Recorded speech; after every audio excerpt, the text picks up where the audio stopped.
आज मैंने समय निकाल कर सोचा कि आपको 12 ज्योतिर्लिंगों के दर्शन कराए जाएं और सबसे पावन और पवित्र भगवान शिव का प्रिय बेल के महत्व को और बेल की नई नई प्रजातियों के बारे में आपको विस्तृत जानकारी दी जाए और एक पेड़ आप जरूर लगाएं। चलिए अब आप वीडियो हमारा सुनिए और आपको बहुत ही ऊर्जा मिलेगी और ज्ञान भी मिलेगा। सज्जनों नमस्कार। चलिए श्रावण मास की बहुत बहुत शुभकामनाएं। सामने देखिए बेल का पौधा है और देखिए त्रिगुणात्मक, त्रिदोषात्मक और त्रिपुटात्मक सारे गुणों से ये ओतप्रोत है और भगवान शिव का ये साक्षात स्वरूप है और जितनी महिमा का वर्णन किया जाए उतना कम है। कभी किसी ने शिव की महिमा का अंत पाया? वो वास्तव में अभेद हैं, वो अखंडनीय हैं, वो अद्वितीय हैं, वो अटल हैं। उसी तरह ये बिल्व वृक्ष है, ये प्रकृति का अद्भुत वरदान है और ये मानव के शारीरिक स्वास्थ्य के लिए तो दिव्य महानता इसको प्राप्त है और वास्तव में ये प्रकृति का वरदान समझिए इसको। सर्वप्रथम तो इसके पहले मैं नाम बता दूं। बेल, बिल्व, शांडिल्व, श्रीफल, सदाफल और इंग्लिश में एग्ले मार्मोलॉस इसको कहते हैं। शांडिल्व मतलब पीड़ा नाशक। ये जितनी भी पीड़ाएं हैं उनका ये नाश करता है, इसलिए इसका नाम शांडिल्य पड़ गया। और ये तो 3 पत्ती का है, सामने आप जो देख रहे हैं। 5 पत्ती का और अधिक से अधिक 11 पत्तियों का भी ये होता है। 11 और 5 पत्तियों वाला थोड़ा दुर्लभ है और मिलना कम संभव हो पाता है। इसको अमृत तत्व भी प्राप्त है क्योंकि ऐसी मान्यता है कि भगवान विष्णु और ब्रह्मा जी और भगवान शिव तीनों लोगों का वास है और माँ पार्वती जी के साथ माँ लक्ष्मी जी का भी वास है इस पुण्य वृक्ष में। इसकी जितनी महिमा की जाए उतनी ही कम होगी। चलिए आज बहुत विस्तृत जानकारी लीजिए और जो आधुनिक प्रजातियां आई हैं बेल की, मैं उनके बारे में भी बताऊंगा। और बस शर्त ये है कि बेल का पौधे का रोपण जरूर करिए श्रावण मास में, अगर वास्तव में आपको पुण्यों का पुण्य प्राप्त करना है। यह समस्त भारत और जो अखंड भारत है उसमें तो पाया ही जाता है और जो भारत के थलीय देशों से जिनके संबंध रहे भारत के, जैसे बर्मा, यूनान और वियतनाम, लाओस, थाईलैंड, कंबोडिया में तो भाई पूरा विश्व का सबसे बड़ा मंदिर ही बना है। वहाँ ये सब हमारे पूर्वज ले गए इन पौधों को और वहाँ पर रोपित किया। ये एक इस पौधे की विशालता में ये एक और श्रेष्ठता शामिल है। ये जो हमारी ये प्रजाति है, ये आप देख रहे हैं, ये छोटी पत्ती की है, घनी पत्तियां हैं इसमें। ये नरेंद्र सेवन है और नरेंद्र सेवन मतलब नरेंद्र देव विश्वविद्यालय अयोध्या ने इसको डेवलप किया है और इसमें ये इसकी विशेषता है कि फल इसमें काफ़ी बड़ा आता है और जो है बीज कम होते हैं, ये इसकी विशेषता है। और भी हम आपको अभी प्रजातियों की नई नई जानकारी प्रदान करेंगे और पौधे भी आपको दिखाएंगे। ये देखिए, ये दूसरी प्रजाति है, नई बिल्कुल प्रजाति जो आई हुई है, ये वो है पंत अपर्णा। और इसका जो है, इसकी खूबी आप देखिए कि इसमें कांटे नहीं हैं, ये इसकी विशेषता है। और ये देखिए, ये ग्राफ्टिंग के द्वारा, बूटी के द्वारा ये तैयार किया गया है। ये आप देख रहे हैं, ये यहीं पर बूटी बांधी गई है। ये पंत अपर्णा है, मतलब पंतनगर विश्वविद्यालय के द्वारा इसको डेवलप किया गया है और इसकी जो फल काफ़ी बड़ा होगा इसमें, और जो फल का वो है मतलब छिलका वो पतला होगा और बीज बहुत कम होंगे और गूदे में रेशे भी कम होंगे। ये हमारे इधर लगा हुआ है, आप देख सकते हैं, आप भी लगाइए। और ये वास्तव में कितनी दिव्यता है बेल के, उसमें ये आप मतलब पूरे सारे ग्रंथों को पढ़िए, शिव पुराण को पढ़िए, इसकी महिमा के लिए पद्म पुराण को पढ़िए, वायु पुराण को पढ़िए। और पुराणों में बड़ी इसकी महिमा है। वेद से लेके और आज तक जितने भी हमारे पुराने आचार और मनीषी हुए हैं, उन्होंने इनके गुण को साक्षात शिव स्वरूप, शिव मतलब कल्याण, जिससे हमारा कल्याण हो। अब मैं आपको बिल्कुल नई प्रजाति दिखा रहा हूँ जो गोमा यसी है। इसका पौधा छोटा होगा, बॉन्साई टाइप का, और इसका फल जो है बड़ा होता है और छिलका भी पतला होगा, और जो इसके गूदे हैं उसमें रेशे कम होंगे और बीज भी कम होगा। ये देखिए, आप पहचानिए इसको। और ये सब कटिंग से डेवलप्ड किए जा रहे हैं विभिन्न विश्वविद्यालयों में, विशेषकर पंतनगर और आचार्य नरेंद्र देव विश्वविद्यालय कुमारगंज अयोध्या में इसमें बहुत अच्छा कार्य हो रहा है। और नई नई वैरायटियाँ, क्योंकि आजकल इसका व्यवसायिक कार्य भी हो रहा है और विभिन्न जड़ी बूटियाँ आयुर्वेदिक दृष्टि से बन रही हैं, मुरब्बा बन रहा है, विदेशों में सप्लाई किया जा रहा है, और भारत में भी कम से कम 4 महीने तो इसका रस जूस जो है पूरे बाज़ार में, जब लू चलती है तब जो है हर चौराहे पर आपको मिलता है। तो ये भी एक बहुत अच्छी वैरायटी है। ये तो हो गया वैरायटियों का, और भी कई आ गई हैं। नरेंद्र 5 है, नरेंद्र 7 है, नरेंद्र 9 भी आ गई है। तो इस तरह भाई नई वैरायटियां हैं, तो इनको लगाइए, अपने बाग में लगाइए।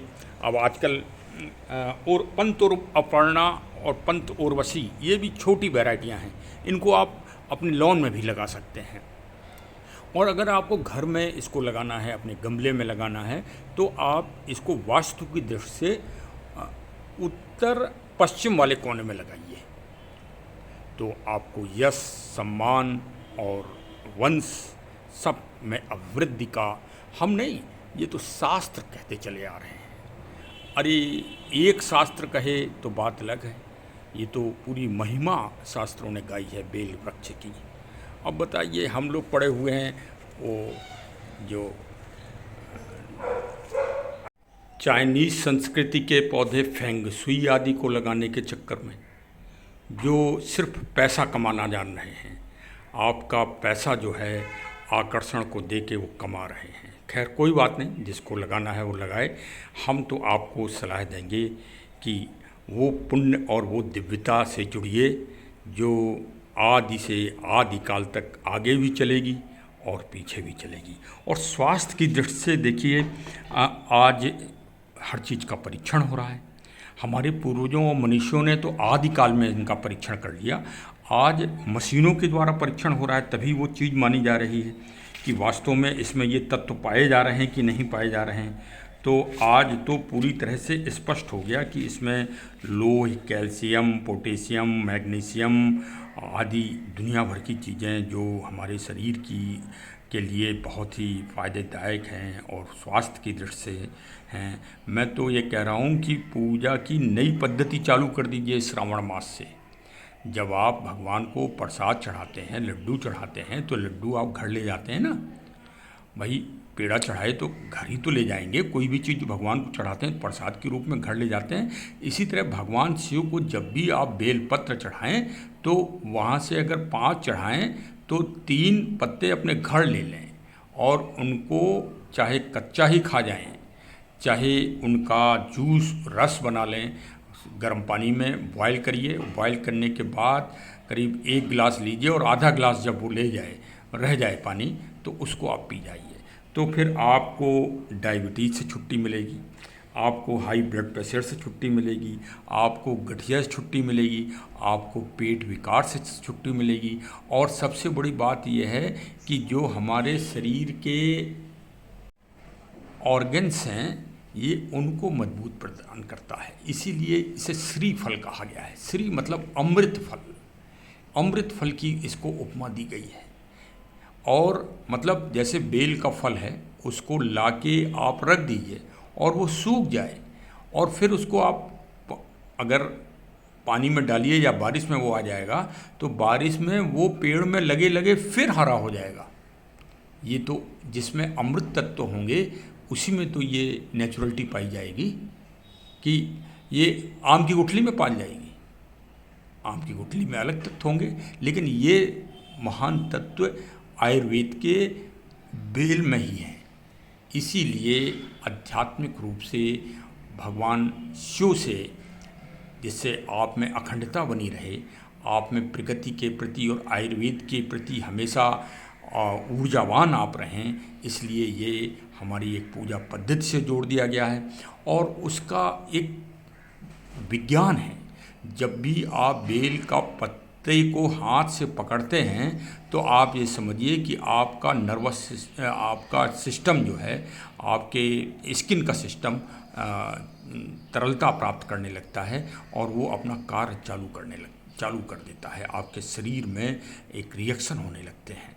मैं तो कह रहा हूँ कि आप कुछ नहीं करें, एक जो वृक्ष है उसको रोज़ आप हाथों से दबाएं, पकड़ें उसको।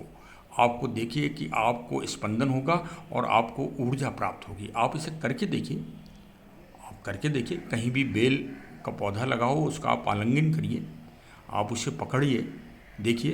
बेल और हरसिंगार, दो पौधों के बारे में मैं आपको बता रहा हूँ। दोनों की जो स्किन है, मतलब जो छाल है, उसमें स्पंदन पाया जाता है और दोनों में ये वैज्ञानिक विद्यता है।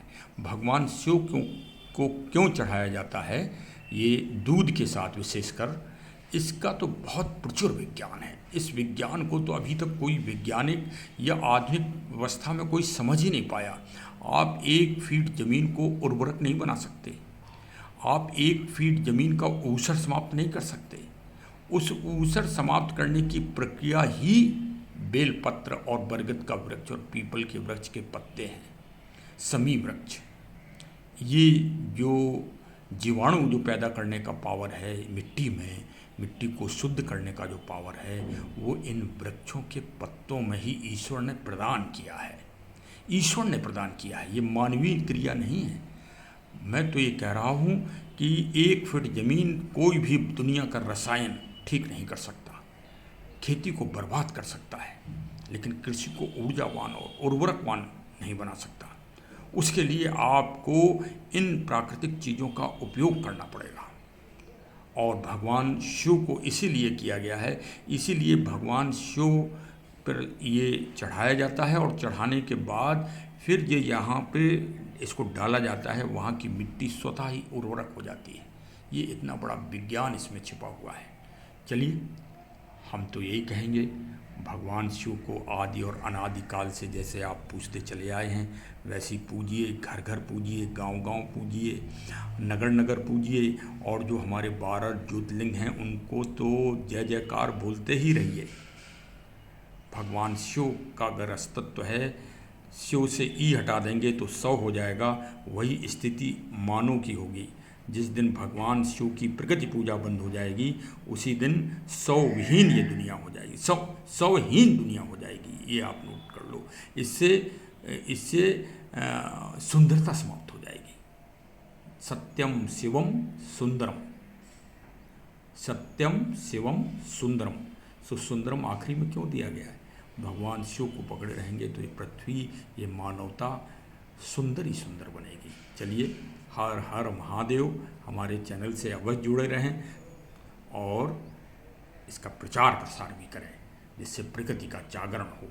अगर मेरी वीडियो से किसी ने एक पेड़ भी लगा दिया तो प्रत्यक्ष और अप्रत्यक्ष रूप से वो पुण्य की फल प्राप्ति मुझे भी प्राप्त होगी। इसलिए मैं इतनी मेहनत कर रहा हूँ। आप ये मत समझना कि मैं खाली खाली वीडियो बनाता हूँ।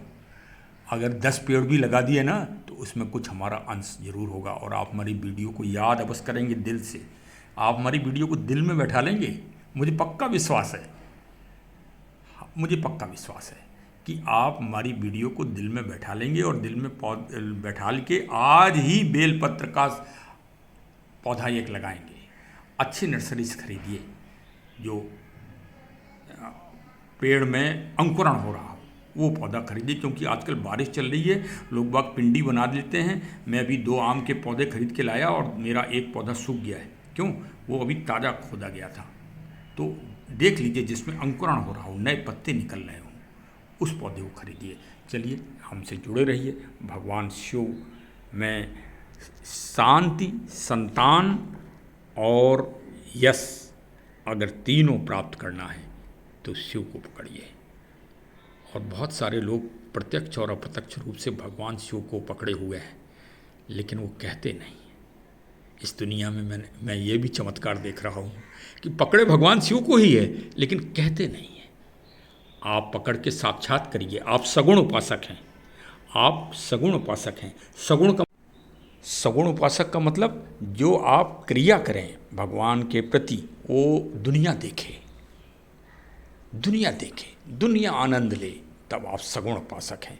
चलिए, हम सभी सगुण उपासक हैं। और हर हर महादेव। हमारे चैनल से अवश्य जुड़े रहें।